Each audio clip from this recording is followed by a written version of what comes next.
देवाचं नामस्मरण तुम्हाला करायचं. माता मौलाना ते नाव कसं घ्यावं लागतं? एकही नाव आपण घे, काळजी कसं घ्यावं लागतं?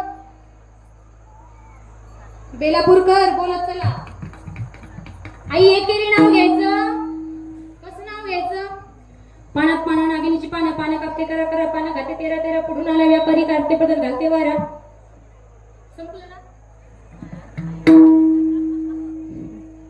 पानात पाना नागिनीची पानं, पानं कापते करा करा, पानं खाते तेरा तेरा, पुढून आला व्यापारी काढते बदल घालते वारा. वाड्या वाडे सात वाडे, सात वाड्यांना सात दरवाजे, सात दरवाजांना सात कुंप, सात कुंपाना एक चावी, त्यानं उघडते देव खोली, देव खोलीत होता कोट कोट रोटी गादी, गादी होती उशी. देव खोलीत होता कोट कोट रोटी गादी, गादी होती उशी, उशी होती बशी, बशीत होता कप, कपात होतं चहा कॉफी दूध काही